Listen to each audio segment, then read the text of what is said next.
Alrighty, let's get started. Good morning and good afternoon, everyone. Thank you so much for joining us today. Welcome to another installment of Code for America's Find Your Summit series. This series brings the spirit of Summit to you, wherever you are, all year round. Today's webinar is co-hosted with Coding It Forward. Coding It Forward creates the new pathways into public sector for early career technologists. The Coding It Forward Fellowship empowers the next generation of technology leaders to innovate at the intersections of technology and public service in local, state, and federal government offices across the United States. Before I turn it over to today's moderator, here are some brief housekeeping reminders. All attendees are muted, but you are encouraged to use the chat function. We ask that you submit questions for the panelists by clicking the Q&A button at the bottom of your Zoom screen. We will answer as many questions as we can during Q&A towards the end of the webinar. For those of you on social media, we encourage you to participate by tagging at Code for America and at Coding It Forward. Lastly, a reminder to all to please keep Code for America's Code of Conduct in mind so we can maintain a respectful environment for all. For awareness, the Code of Conduct link is in the chat. With that being said, I will introduce our moderator, Ariana Soto. Ariana is the Deputy Director and incoming CEO of Coding It Forward. She currently oversees the strategy and operations of CIF's fellowship program.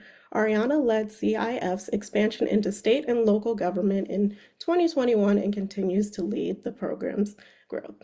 Now, I will turn it over to Ariana, who will introduce our panelists and moderate today's discussion. Ariana? Thanks, Kiana. Thanks for having us. Super excited to be here today with my fabulous panelists. I will introduce them in a quick second, but just wanted to kind of provide a little bit of context and explanation as to what the Coding It Forward Fellowship is. We'll be talking about it a fair amount in this panel. And Kiana kind of gave a brief overview, but I will give you another brief overview, which is the Coding It Forward Fellowship has been around since 2017. It is modeled to kind of give an opportunity for early career technologists to enter government, specifically at all levels, so state, local, and federal government offices. When we say early career technologists, we mean folks who are early to tech in their careers. So a lot of undergraduate and graduate students and recent graduates, but also boot camp and certificate graduates and folks who might be career pivoters newly coming to tech. We place fellows in a government office for 10 weeks. They work on a really high impact project with that government office across one of our 5 areas of practice: data, design, product management, software engineering, and cybersecurity. And then outside of the work that a fellow is doing with an office, Coding It Forward provides professional programming and community programming and really builds out a cohort experience so that our fellows feel really well supported, as many of them work in government for the first time. So that's a little brief on the Coding It Forward Fellowship. And I'm going to introduce our panelists and then we'll dive right into the conversation. We're just going to be talking about how some of you are still early career technologists, though I feel like maybe a bit further into your careers now, but how they, as early career technologists, found kind of opportunities in this space, how it's impacted their career trajectories, what they're up to now. And we'll be saving time, as Kiana said, at the end for questions. So please, we want you to be a part of this conversation as our panelists are kind of sharing about their work and experience. We encourage you to put any questions you have in the chat, and we'll save a ton of time at the end to kind of have a conversation with you all and get you more information about what you might be interested in. But without further ado, I'm going to introduce you to our panelists. I was going to say this morning, but for some of you, it might be afternoon. Hello to anyone else that is joining from Southern California. It is morning over here. But I would love to introduce Anju. Anju is a New York-based software engineer at the New Jersey Office of Innovation. She graduated cum laude from Boston University with a degree in management studies, financial management. After several years of working in finance as an individual contributor and manager, Anju took a hiatus from finance in 2017 to pursue her childhood dream of acting. After completing a coding bootcamp in 2021, Anju became a 2022 Coding It Forward Fellow with the New Jersey Office of Innovation. Thanks for being here, Anju. Giancarlo is located in sunny South Florida, so completely opposite side of the country from me. JC is a software engineer under the Refugee and Asylum Directorate at USCIS. That is the U.S. Citizenship and Immigration Services, to spell out that acronym. He graduated in computer science at the University of Florida and was a software engineering fellow with Coding It Forward in 2019. JC has also previously worked at Motorola, NASA, Microsoft, and Tech Congress. Thanks for being with us, JC. Nick. Last but certainly not least, Nick is based in Washington, D.C., where he is the technical lead for AI governance at Mozilla and serves on the steering committee of the Tech Talent Project. I didn't know that, Nick. That's awesome. He previously worked at the White House Office of Science and Technology Policy, where he was the chief of staff of its tech division. Nick has degrees in computer science and political science from Stanford, where he was a 2019 Coding It Forward fellow with Giancarlo at the National Institutes of Health. Thank you to the three of you for being here. This is the most that people will be hearing from me because the rest of the conversation will be you all. So let's dive into our first question. I would love to hear a little bit about kind of prior to the fellowship and doing the Coding It Forward fellowship. What was your awareness of careers in public service? I have found in my time in this space that it just is always really helpful to hear how people get here and how they found things. I think it is a bit haphazard and messy, unfortunately, which is why Coding It Forward exists. So I would love to hear from each of you a little bit about kind of what your awareness was of careers in public service prior to being a fellow with Coding It Forward. And Giancarlo, we'll start with you. Sweet. First of all, yeah, thanks for having us. Um, yeah, prior to the fellowship, I knew very little about like the careers in public service. In college, I was part of like ACM, which is the Association for Computing Machinery, at the University of Florida, and we did a lot of like outreach to like private companies for computer science. We like helped manage like a lot of the job fairs and like workshops and things like that for companies that wanted to come in. Usually like a lot of private companies, some defense companies.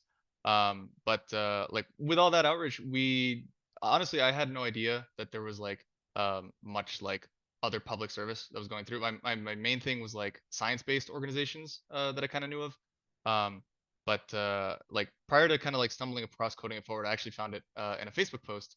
Um, but I didn't really know that there were other opportunities in like federal agencies and like in legislative and other places like that until I came to Coding It Forward. Finding it on Facebook, that wasn't here. That was like the way that I think we used to reach students way back when, in 2019. So that's hilarious because we don't do that anymore, but that was how we were reaching people. Anju, I'd love to hear from you. Sure. Yeah. So I was aware of roles. I think I was looking for roles when I was working back in finance, and I would use usjobs.gov. But a lot of those roles weren't open to the public, like everyday civilians. And the ones that were, I didn't meet the prerequisites to qualify for that particular GS grade. So I found those opportunities to sort of be inaccessible and unattainable. So yeah, this was my way in, if you will.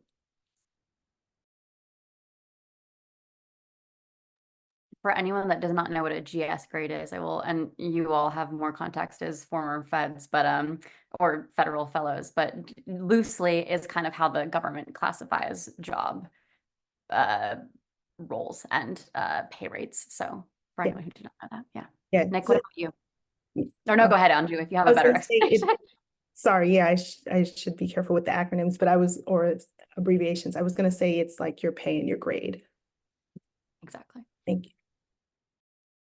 So for me, my idea of what a public service role was much narrower back before I applied to the Civic Digital Fellowship and did the Civic Digital Fellowship. I'm trying to avoid saying CDF to avoid using acronyms. My notion of public service at the time was much more tied to politics and advocacy. Like I thought of public service roles as elected officials, their staff, and then the people who sort of advocated before them and around them. So people at nonprofits, at I want to say 501(c)(4)s because I don't know what the non-acronymous version of that is. And people like public defenders who represented people in courts and the political process. Um, and I think that was sort of furthered by the institutions around me in college. I don't know if this is true for a lot of the folks on the call, but at least for me in college, we had a Center for Public Service. And at the time, they didn't quite sort of bring technology into the fold in the same way I think you see it now more and more in public service institutions. But even then, it's not quite there yet in a lot of places. The idea of public service is still sort of rooted in this more politics-oriented way. And so this fellowship, Civic Digital Fellowship, really expanded my notion of what counts as public service. And it showed me that you could actually bring your technical skill set into public service, and that was actually public service and not some sort of secondary ancillary thing, but actually could be a part of that umbrella covered by public service. For sure. Thank you to the three of you for that. I think I think I also experienced that, Nick, of the public service on campuses was also kind of not framed to include technologists. And I will say for anyone who is perhaps Googling the Civic Digital Fellowship, we have rebranded. It is a Coding It Forward Fellowship, but it is the same exact program. They are not referring to anything different. But just in case, you will not find that on our website anymore. It's the Coding It Forward Fellowship. Cool. Would love, speaking of the fellowship, and you all being fellows, I'd love to hear about a little bit about kind of what you worked on as a fellow, and how that work might have informed your career path. Giancarlo and Anju, you are kind of both back in government in some capacity, and so I'd love to hear from you how your work as a fellow maybe informed this current position that you're in. Yeah. Yeah, absolutely. So when I was with the Coding It Forward Fellowship in 2019, I got matched to the U.S. Citizenship and Immigration Services agency, and I was working under refugee and asylum, mostly asylum, under one of their software groups. And when I got placed there, we were just there for 10 weeks.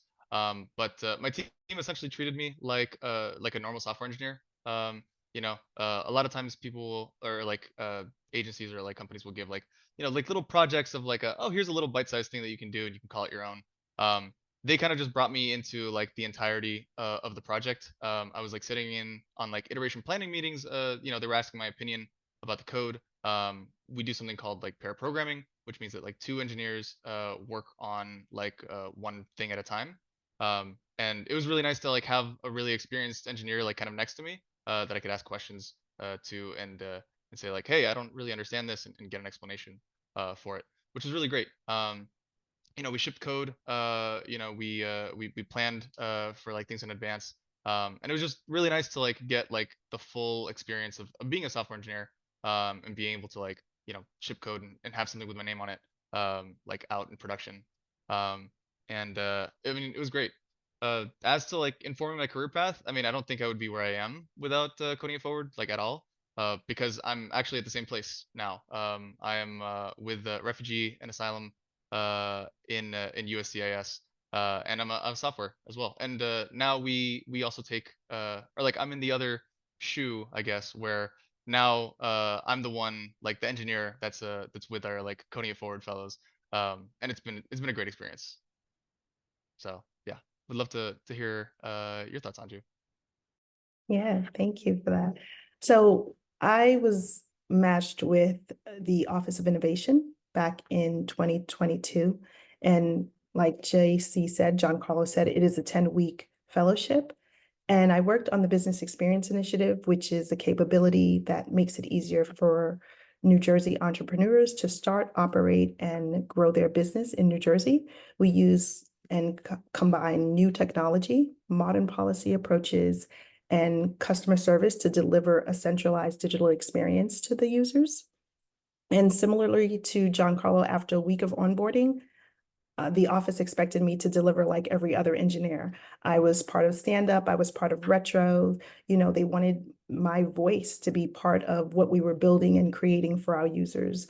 We also pair program as well. I think that's just a principle that technologists use, software engineers use to get work across the finish line, to help engineers who may be blocked on a particular feature or story that they're building out. And I think the fellowship was very instrumental in informing my career trajectory, because I'm still at the office now. I'm still working on the same initiative. I'm shipping code on the same application. And it's been a rewarding experience and I can't think of a better place I would have started my tech career. And I don't know that I would have had this opportunity had I not found Coding It Forward. and their partner. So thank you. Thank you both for sharing that. And we'll dig into a little bit of Giancarlo, more so how you got from the fellowship to your present position, because it wasn't directly from that to that. You've had a little bit of other things going on in between, but we'll dig into that in a few. Nick, I'd love to hear from you what the most impactful part of being a fellow was on your career trajectory.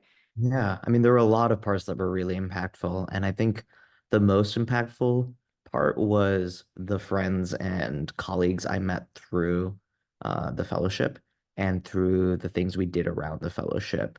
Um, I think it's sort of obvious in a lot of these spaces that like the sort of professional contacts you make will end up being helpful in your professional life. What I think was less clear to me at first and has become super clear to me over the last 5 years or so after the fellowship is that also the friends you make through these programs, your peers end up being so influential on your career trajectory. And for me, I made a number of really good friends through the 2019 fellowship I did, who have been sort of thought partners along the last 5 years in figuring out how to navigate this space that isn't super well trodden. This is not a trajectory that has had too many people go through it before, which means that you're sort of figuring it out as you go. You only have a few data points to draw from. Um, and so on one hand, that makes some things harder, but in another sense, it makes it a little bit easier to sort of take more risks and carve out your own path. Because you're sort of figuring it out as you go, like everyone else does. And to do that alongside the friends you meet through a fellowship like this, people who are really like-minded, um, and share similar values was really valuable. I think the last thing I'd add to that is both the friends and the professional colleagues I met through the program ended up sort of forming this like extended network around the fellowship that has just proven to be extremely helpful throughout my professional work. Like I will find myself in these sort of civic tech and tech policy spaces where everyone I'm talking to is like 1 or 2 degrees removed from coding it forward. And Ariana, you know this feeling, I know. But like it's sort of like everyone is aware of these fellowships and they sort of occupy this space and have their own gravity. And once you're part of that group, you can sort of move through this broader ecosystem with that network kind of behind you and around you. And it's just super cool to see the impact that coding it forward has had across the board. Thanks for that. And I will say part of the reason we're really excited about hosting this panel today is to kind of demystify some of that, like how do you get in? I think I've just found it's really helpful to hear other people's stories. And obviously the three of you all had a touch point with Coding It Forward that has impacted your career trajectory, but I'm actually the only person on our staff that was not a former fellow. And I also found my way into this space. So I think it's just helpful to hear how people end up in this space. And I think, as Nick said, it is a pretty small space, and I have found that everyone is very excited and inclusive, and just super excited when early career individuals are excited about being in this space. And so we welcome you to kind of join us in this space. I think there are more opportunities than just our fellowship starting to pop up to get into this space, but Coding It Forward finds itself being kind of a resource to everyone who even isn't a part of a fellowship trying to get into this space. So definitely follow us on social media and subscribe to our newsletter, because we'd love to help you even if you were not a fellow or going to be a fellow. But thanks for that, Nick. Giancarlo, I'd love to go back to you since we sneak previewed that we would dig into this conversation. Would love to hear how you landed in your present role. Yeah, that's my question. Yeah, absolutely. And I think it talks a lot to a lot of like the development that the Coding It Forward Fellowship kind of did, because we were in DC for 10 weeks, and during that time we got to meet like a ton of really cool organizations, really cool people like in the public service technology space, and we kind of got connected with a lot of people that were just doing really cool work. So while I was in the fellowship, we got to meet this organization called Tech Congress, who their whole like goal is to put like technologists into like congressional offices, whether it's like a political office or it's like a political committee. Um, and I remember thinking like that's really awesome. And we also had mentors as well that were like kind of talking to us as we were navigating our fellowship. And I reached out to a couple of the mentors who were also then current fellows of Tech Congress because I wanted to learn more. And it was a little scary to kind of talk to like these larger than life people and be like, hey, do you want to get a coffee or something? But it was really nice. Again, I think one of the things that I've noticed is that a lot of people in like the public tech space are really nice. And they're like willing to talk to you and are just generally nice people. Um, but when I was able to talk to them, I got like a lot of really interesting information, good information about like what Tech Congress was doing, and a lot of really good connections. Um, Once the fellowship ended, I graduated immediately after COVID hit, which was a great for everyone. Sarcasm. But a couple weeks later, I was looking at like kind of the Tech Congress newsletter, and I found out that they were like standing up this initiative in Congress to kind of address some of um, the shortages that they had in like dealing in the continuity of Congress and the modernization of Congress. Um, I thought that was really interesting, so I applied. I was able to get in, and I was a fellow with Tech Congress for 10 months in the select committee for modernization of Congress in the House of Representatives. And our whole idea was to kind of like support the modernization of Congress to make it so that people can work, digitally, remotely, and also kind of create their kind of like stand up this idea um, of an office that would kind of just be able to make software in-house for the House of Representatives. And it was really interesting because it was my first time kind of like working more like in the policy or like kind of like the internal workings of continuity rather than just writing software and just getting a list of requirements. And it was really interesting. And I think once I finished, I was like very eager to continue working in like the public space. And I got a call from like the former chief of innovation and design at U.S. Citizenship and Immigration Services for like the asylum and refugee branch. And he basically was like, "Hey, we loved you in 2019. We're hiring again for software engineers. Do you want to come back?" And I was like, "Yeah, that sounds great." Then I interviewed, and kind of the rest is history. So I think it was really nice to kind of you know get all that professional development from coding it forward and get kind of the idea that I really liked public service because I mean it really like kind of led me to where I am today. Yeah, I wanted to quickly highlight something that you said at the beginning of just people being welcoming and asking. It's scary sometimes to ask someone to grab coffee or grab a virtual coffee. But I would encourage folks on this call, if you see someone who is doing something that you think is interesting, a job that you think is really cool, shoot your shot and reach out. I have found that folks in this space are just really excited when they get to talk about what they're doing and help someone else kind of perhaps walk through a door. So just want to kind of make a plug for putting yourself out there and asking for that virtual coffee or IRL coffee if they happen to be working where you are. But just kind of wanted to say that because I just love to reiterate and share that with folks. And I have found that time and time again in my own time in this space. I wish I would have asked that question or asked for help like so much earlier than I usually do because people are usually super excited to share and be helpful. But Nick, I'd love to hear from you kind of what I was asking John and Carlo of how you landed into your present role. Yeah. So, a lot of parallels to what JC was just sharing.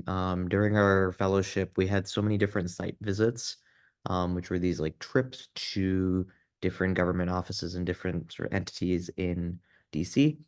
And we had trips to like the Federal Trade Commission, U.S. Digital Service, and then we also had a number of happy hours with folks like the folks at Tech Congress.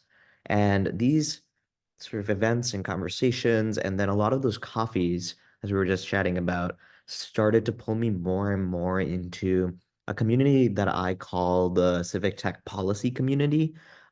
People use different terms for this. You'll hear tech capacity sometimes, or tech strategy and delivery. But essentially, it's the group of people who are trying to think about what are the policy changes we can make to increase and strengthen civic tech across the board. So how do we make hiring in the federal government easier, for example, as sort of a policy issue rather than the operational, like how do we get it done, which is also equally important. And there are a whole bunch of people working on that as well. And this is what led me to intern for an organization called the Tech Talent Project. And I met those folks through conversations at during this fellowship. And with the Tech Talent Project, they were working on trying to prepare the presidential transition teams at the point, because this was 2019, 2020. They're trying to prepare those teams to have an agenda for civic tech on day one of the next administration. So the idea was there was going to be a president elected at the end of 2020. That person would start in January 20th, 2021. How do you use that momentum and that energy that comes at the start of a presidential term to really set up tech across the government well to be able to deliver on presidential priorities? So we wrote these extensive memos about that topic, which is work that pulled me into the actual presidential transition team, like the formal one from November to January. And then that pulled me into the White House, where I got to continue working on these types of issues, but it took on more and more of a flavor of tech policy, which I define as sort of policy around how tech is used in society. So a little bit less of the thinking about government use, although that ended up still being a pretty meaningful part of my portfolio. So I was there for the last 2.5 years, got to sort of try on a number of different hats in that work. Spent the first half more focused on policy issues, second half more focused on sort of strategy and hiring and figuring out how to get things done. And I left the White House in December of last year and started at Mozilla in January. And sort of the path there was I was looking forward to working on similar issues, but sort of getting a little bit closer to the technical community and getting to sort of think a little bit more big picture, which is sometimes hard to do in a policy environment. Because in a policy environment, you're often trying to just get the next thing done. And I was excited to sort of be able to step back a little bit and really think about where we're trying to go in the next 5 to 10 years. And so Mozilla has been a fantastic place to get to do some of that work, and still sort of be rooted in public interest technology with a different flavor and a different set of perspectives and expertise around me. So the Civic Digital Fellowship was sort of the start of a process that has led me to where I am now. Sure. Thank you for that. Yeah, I appreciate you kind of giving, all these things that you both have done in between. And would just like to reiterate to folks in this room, don't feel like if you do something in public service and then you can't make that the next thing that you're doing, I wouldn't be discouraged. I think the space for early career folks specifically is still being built out. And we found that these three on the call somehow just happen to be and stay in government in some capacity. But I would say of our 600 plus fellows, there's a lot of them who pop around from public sector to private sector and pick up skills in different places. And we see that as success. I think you don't need to stay forever. I think there just aren't that many opportunities yet for that. So we'll just encourage folks. I think people have different trajectories and different ways in which they stay in this space or get into this space and leave and come back. And I think that is all fabulous as well. But Anju, I'd love to hear from you for folks looking to begin their careers in public service or transition into public service. What advice would you offer? Is there anything that you wish you would have known before diving into this space? Yeah, sure. I would say, don't turn your nose up at an internship or a fellowship. A temporary opportunity can sometimes be your way in. And for myself personally, had I thought, this opportunity is not full-time, I was looking for full-time work, the thought of something ending in 10 weeks was a bit scary. The pay for an internship isn't what you would get if you're working at a big tech firm. All of those things were sort of like up against me, but I kept thinking, this is an opportunity. I just finished my boot camp. This is an opportunity for me to get in to do some meaningful work. And I wouldn't be doing this enjoyable work, and meaningful work that I am doing today had I thought about that. And, that doesn't work for everyone, but if you see an opportunity that resonates with you today and you can make it work, don't worry about tomorrow, I would say. I firmly believe that you'll reap the fruits, the knowledge, the networking, the connections, whatever it yields, whatever that opportunity yields will benefit you in that moment and in the future. You know, sometimes, and myself included, we're so fixated on the immediacy that we fail to think about sort of like the big picture and how this could help me and affect me in the long run, and sort of like that value add that a fellowship or internship can have on your career. And thinking about things beforehand, I wouldn't say that I had anything to think about. I've been an unofficial public servant, if you will, for decades. You know, I'm an arts advocate. I've worked in the public space sort of like on my own, going into communities and doing a lot of social justice work and fighting and advocating for food justice and working with folks that are unhoused. So for me, this was like a different way to sort of like work in the public sector, but doing it, you know, as a job, so to speak, and getting and paid for it, as opposed to working how I've been working and volunteering for decades. Thanks for that, Nick or John Carlo. Anything to add on the advice front, or something that you would want to share with folks who are looking to get into this space? Yeah, I'd make a quick point, which is that public service comes in many different forms, and there isn't exactly one right way to do it. Um, and so I think it's often easier to think of this work, civic tech, as being closer to tech than to civic. But I would encourage folks to sort of think more about the civic part of it. And that ends up being extremely helpful in the actual work itself. When you view this work through more of a public service lens, it comes with a set of perspectives that, treats who you're building for more as constituents, not customers. And that leads to different outcomes when you're actually building and deploying products and services in the real world. It's no longer building for a small group of people that can afford it. You're actually building for, in many of our cases, the American people. So I would just encourage folks to think about this work as public service first. You're putting the work sort of above you and above sort of the day-to-day work, and you're striving toward this higher mission. And when you ground yourself in that ideals, it makes the work easier, and I think it's easier to find community as well. Most definitely. Thank you for that. I'm going to stay on you and ask you another question, but wanted to quickly make a plug for our Q&A, which will be coming up in a few minutes here. If folks have questions for our wonderful panelists, drop that in the Q&A. You'll see it down at the bottom of your screen. But Nick, to kind of stay on that thread, would love to hear, I think you gave like a wonderful framework for this work and thinking about public service, but I would love to hear from you personally, kind of how you see your role as a fellow, the roles that you've had in the public sector playing into your personal kind of larger career negative narrative. It's not negative, it's very positive. Over to you. Yeah. Well, I think in these early career roles, including in mine, I think about these roles as both being about the direct impact you're having in that role and how that role is setting you up with the experience that you need to be able to continue having impact in the future. So between the roles that I've been mentioning here, between the Civic Digital Fellowship, at my time at the White House and at Mozilla, all three of them in my head are deeply impactful in and of themselves, but they've also been teaching me new ways of operating in this space. I think you can work on civic tech and public interest tech from a variety of different perspectives, and you can pull a variety of different levers to make impact in this space. And with the Civic Digital Fellowship, I learned about building tech directly in government. At the White House, I learned about using policy levers to shape the development of tech. And at Mozilla, I'm learning about how you advance this sort of broader vision for tech using a variety of different levers. And I think all of those, while being impactful enough themselves, are teaching me how to move about this ecosystem in a way that I'm hoping, 10, 20, 30 years down the line, I can use those skills in roles that are set up to be even more impactful. And I'm sort of trying to think about the steps I take now, partly with that in mind as well.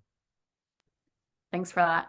I think that I'm going to do a little bit of a pivot, but I think that we've been talking a lot about, the opportunities that do exist and how it has allowed each of you to kind of take those next steps in your career.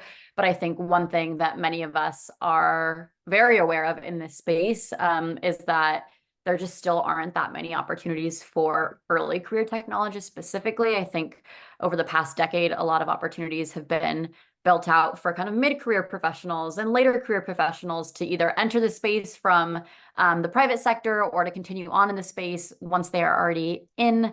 the public sector, but I think there is still a bit of work that is needed to be done on bringing early career talent into the space. And I think there are a lot of different barriers to that, right? The government is still getting up to speed. So, you're going to bring in more mid-career or late career folks to help you get that up to speed before you're ready to properly support early career talent. But I would love to hear from you, Anju, if you have any opinions on how this space can better meet the needs of early career technologists. Yeah, I think something like this collaboration with Coding It Forward and your different partners is definitely a way in to civic tech. I know if had I not heard about Coding It Forward, I don't know that I would have been here today. I was looking on USA Gov, for jobs. So I think that's one thing. I think something like this panel, right, is really great for folks who want to get in. There are probably a number of people who may not have heard of Coding It Forward. Maybe they know about Code for America, and now they have an opportunity to learn about this organization. I know Coding for America has its upcoming summit. If folks are able to get to that summit, whether virtually or in person, I think all of these opportunities to sort of like publicize or advertise these spaces really helps people coming in, because I think that's what it's all about. It's like lack of access. If you don't know about something, like how do you get in, and then continuing to find those opportunities. You said, Ariana, that there isn't a lot of space for like the early career technologists, and I'm still new to the space and sort of learning my way around, but what are the ways that we can continue to create those opportunities for early career technologists coming in? Because clearly there's talent there, right? Most So. definitely. Yeah, I would plus one that the talent is there, which I will continue to say. And I think it's helpful when we have these conversations with organizations like Code for America supporting to kind of have that platform and share that the early career talent is there and they're ready, and just kind of get the word out about building out those opportunities. Giancarlo, what about you? Any thoughts on that question of what we can be doing to better support early career talent? Yeah, I think the Coding It Forward Fellowship, and as well, like one of the related fellowships, the U.S. Digital Corps. I think they're super important, and I think they're a really great way for early career technologists to kind of get their foot in the door. Um, as for me, I would always love to see more like fellowships, or just like, more opportunities for people to like at least try like, public sector, try civic technology, because obviously it's not going to be for everyone, but you'll still come out with a lot of really great skills and a lot of great experiences from doing it. So I would love to see just like more opportunities be available. In the same vein, I would also love to see like more awareness, like for people that are studying, computer science, or if they're in data science, or like, product management, things like that. Um, like I would love like on universities for there to be like, a presence in like career fairs, or like workshops or things like that, people to like to for people to understand that there's not just like, Google and Microsoft that's like the end all be all for computer science, um because I do think that people are especially like some of the younger folks that are, still doing the degrees, and kind of figuring out what they want to do. There is more of like an idea of like, doing like something for kind of like the greater good, or having like some sort of like impact, rather than what I always like to say, like sometimes you just make like Uber for dogs, and it's like great, that's awesome. Um, or you could work with USCIS, where we just in the last year accepted 60,000 new asylum applicants into the United States. Um, and I think that makes a big impact, and I think a lot of people would really love to at least try it, if not, dive in head first. And so yeah, I would love for, there to just be awareness of like, hey, yeah, this is also something that we can do, and it's something that's like accessible, and it's like a real option for us. Most definitely. I'm going to quickly drop two resources in the chat that I was thinking of as we were having this conversation about what is out there. There is a semi-new professional association for technologists that serve the public good called Technologists for the Public Good. They have a really wonderful Slack community with a lot of really awesome other either present public servants or folks who are interested in getting into this space. So I would encourage folks to take a look at them. If you're looking for a community, they're always sharing jobs and opportunities. I think it's kind of a nice light touch way to kind of find other resources and opportunities. I think there are opportunities for early career technologists outside of the fellowships that we are kind of talking about, but I think the pipeline to finding them is not always super clear. And I have found that professional associations like this or different newsletters can be really helpful in finding that one random job that happens to be popping up at that one random place. So I wanted to share them. And then I also wanted to share, we're kind of, Giancarlo, I think you were mentioning campus presence and getting the word out about these opportunities on college campuses or places that early career technologists might be gathering. And so I wanted to share New America's public interest technology university network. They're doing some really awesome work about sharing the stories of folks who have been in this space, sharing different opportunities, kind of garnering that interest on university campuses and in the academic space. So they're a really great place to be plugged into as well. And they do some work on college campuses that you would definitely want to be aware of. But I will again make a pub for questions. I know we have a few there. We will get to them just in a second. But wanted to ask my panelists if there was anything else that you'd like to share, anything that you feel like we haven't discussed or mentioned, or something that we passed over that you were dying to say, and then we moved on. We'll kind of take a pause here and see if any of you have anything else that you want to leave with our attendees before we pivot to Q&A. Yeah, I've got 2 points that I think I know I would have found helpful to have heard 5 years ago. Um, so one is about what it means to do good in this space. I think so much of this work is sort of coded with that language, right? You're doing good. Um, and I think it's worth taking some time and energy to think through what good means to you and being rigorous about how you assess the work you're doing for whether it's actually good. Like, don't take as a given that just because you're building tech for a government entity that it automatically makes it good. And the flip side, right? Just because a nonprofit or a company or Uber for Dogs says that they're doing good doesn't mean that that's actually good. So have like a little bit of your own theory of what it means to build tech for good and sort of bring a sense of humility to that as well, if possible, because especially in civic tech, you're creating these technical systems that are mediating interactions between people and their governments. And that's one of the most important and fraught parts of democracy at the moment. So not to like really raise the stakes, but like it's important work at an important time. And I think just being cognizant of that as you do this work is really important. So that's sort of one bucket. The other bucket is because this work is important and hard and you're changing big systems, it's often slow and draining. And I think just making sure you're grounded in community, around peers who share similar values and are going through similar challenges has been something really important to me. And I just cannot underline and emphasize enough just how important it is to have community and treat this work as a marathon and not a sprint. It's you need the folks around you who can sort of cheer you on in that marathon, hand you water while you run, right? The people that are around you to really support you and help you get across that metaphorical finish line. And it's what makes the work sustainable in the long term. So I would just sort of think about these things, being rigorous about the work you're doing and being surrounded by people who share similar values as being fundamental to the work, not things that you sort of figure out much later after you've started in this work. +1 to both of those with both of those buckets. And I think that's why I share technologists for the public good. I think they're starting to do some of that work of like formally creating the community. I think there has been a lot of community, but not necessarily in a formal way that is easy to see a path in. And then +1 to your first bucket, which I think we have been talking around it in this conversation of like, why are the three of you so excited? Like, why have you stayed in this work? What is it that is pulling you to be in the positions that you are?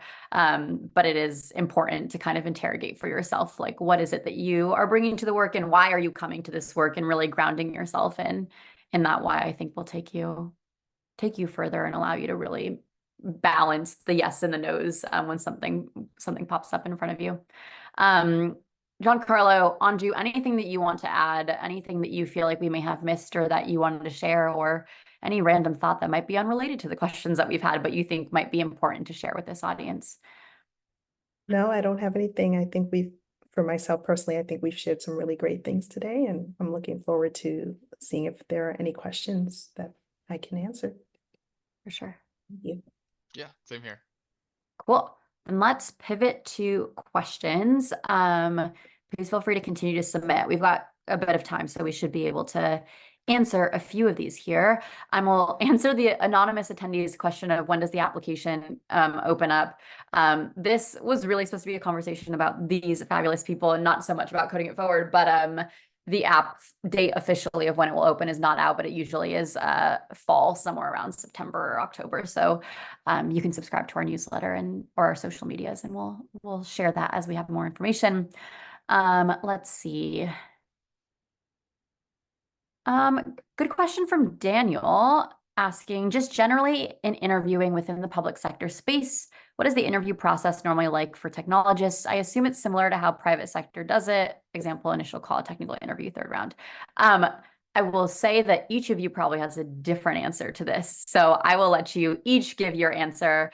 Daniel, it is not as straightforward as one might think in some spaces, but I will let our panelists give you their 2 cents about that process. Whichever one of you feels compelled to start that from your vantage point of your role. Let's kick it off there. I can start. I actually I have the privilege of being on the hiring committee at the Office of Innovation. And not to give too many of our secrets out, but we're pretty transparent about our process. So there is an initial call, and then we come together as a team and we decide whether this person will move forward. If they move forward, they get an EQ, which is what folks may know as a behavioral interview. And from that process, we take them into, if they move forward into the process, we take them into the technical interview. And that is across every single discipline and every single role at the office. So it doesn't matter if it's a product person, a designer, an engineer, a content person, they're going through that same process. The questions are different, of course, and tailored per discipline.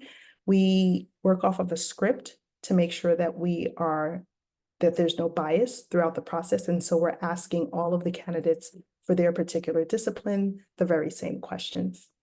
I think the process is a little different for fellows coming in through Coding It Forward or some other fellowship.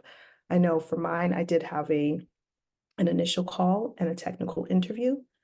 And I'm not sure what the decision-making process is for that in terms of what the committee looks like, but I did have those as well as a fellow coming in.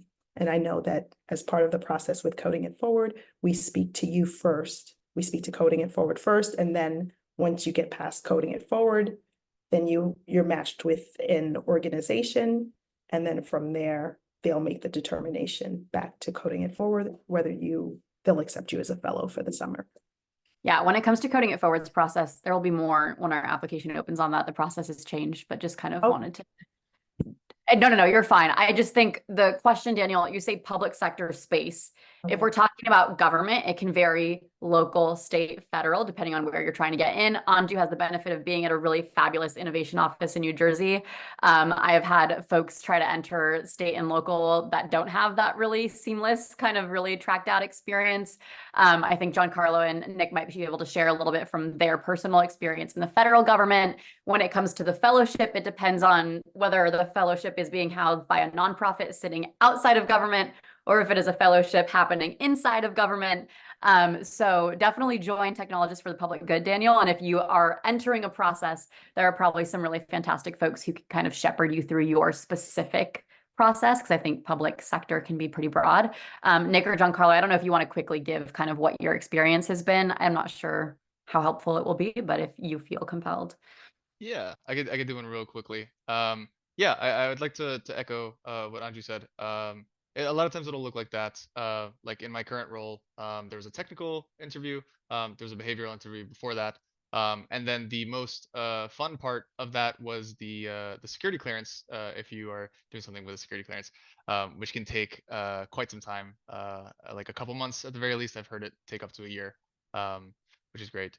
But yeah, it'll depend on kind of what your role is, and again, whether it's like local, state, or federal, and a bunch of other conditions like the agency and things like that. But generally, it'll kind of go around that space. Yeah, just another perspective for you, but I think it can really vary depending on what your entry point is. Would love to move to a question from John asking, what do you wish government, agencies, etc., did differently to better incorporate technologists into their cultures?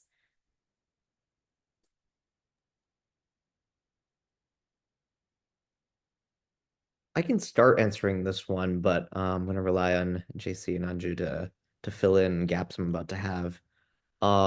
So when I was at the White House, this is obviously an entity that's much more focused on policy, right? And I'm working with agencies on policy. And one of the things I often felt we could do more of was bring technologists to the policy making table. Because a lot of the policy decisions we're making are not sort of these abstract notions about ideals. That's part of it, right? But part of it at the end of the day is going to be implementing a thing in practice. That's going to be delivering a service or a product, getting in the hands of real people.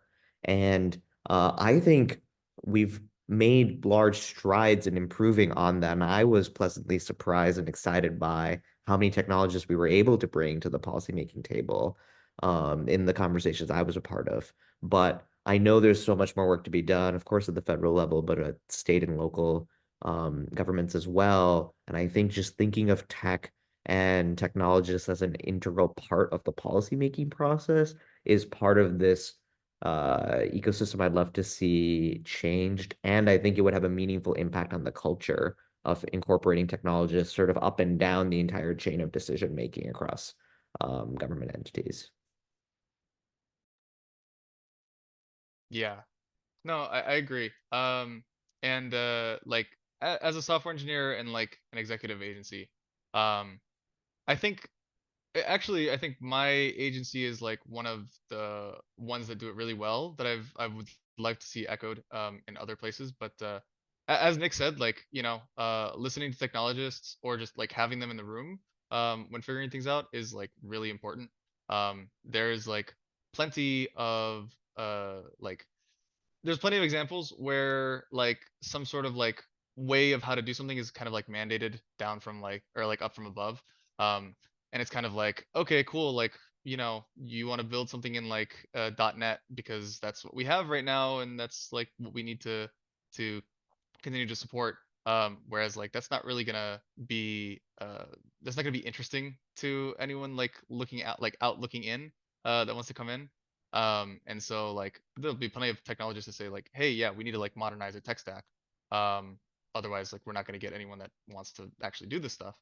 Um, but I feel like just uh, being more attractive to like technologists and giving them the resources they need to succeed is like something that will go really far.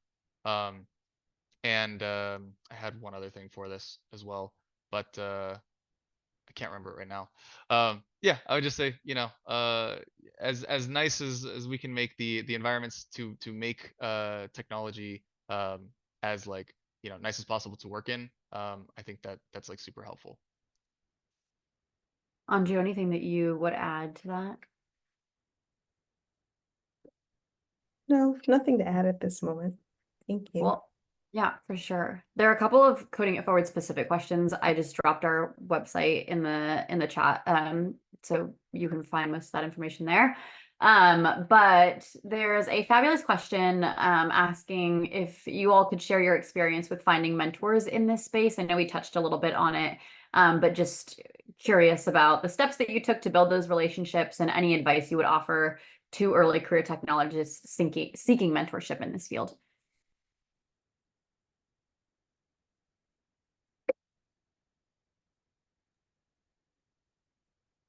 I think the many of the closest mentors I've had in this space have been people I've been able to work with or around. And so I would certainly not discount like the people around you day to day in your work being the people that become your mentors after long after you've left as well.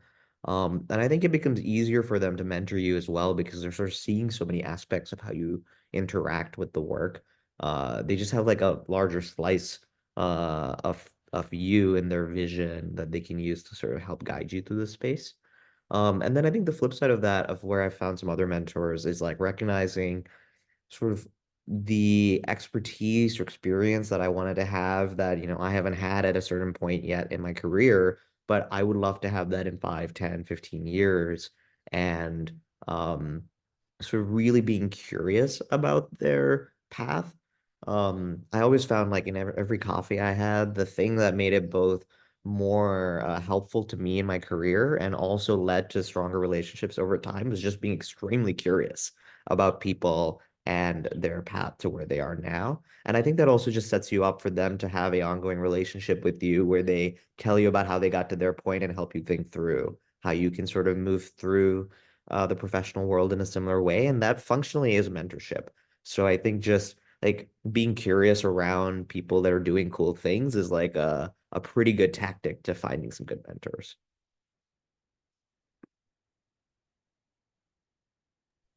Yeah, I'm gonna agree with everything that Nick said, and I'll just add one quick thing that generally people like to talk about themselves. So if you're curious about what they're doing and you ask questions and things like that, that's always a plus.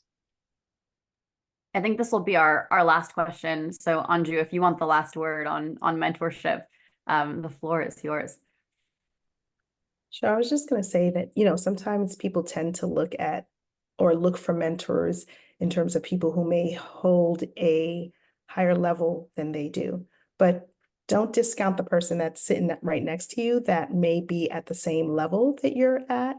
Um, and they may have a both load of knowledge to share and be able to help you guide your career.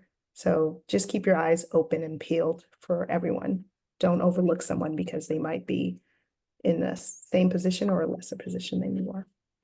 Most definitely. I love that we ended on mentorship. I think that is a good way to leave this. And I think the maybe call to action is if you're looking to enter this space, put your foot out there and just ask someone if you can talk to them. I think that is kind of a really great way to learn a little bit more about this space. And folks in this space are generally super excited to do that. But I want to thank our panelists for sharing a little bit about their career trajectories and their experience and kind of sharing some wisdom and advice with all the folks on this call. I'm going to pass it back to Kiana and thank the Code for America team. Our names are so similar. I'd like to thank the Code for America team for having us today.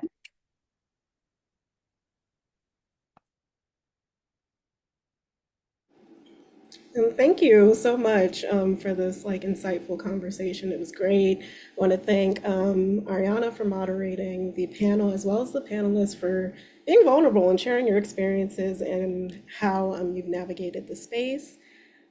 For anyone who wants to find us online, you can find us on our website as well as on X, also known as Twitter, at Code for America. And for Coding It Forward, you can also look at their website and some of the links that Ariana put in the chat, as well on Twitter at Coding It Forward.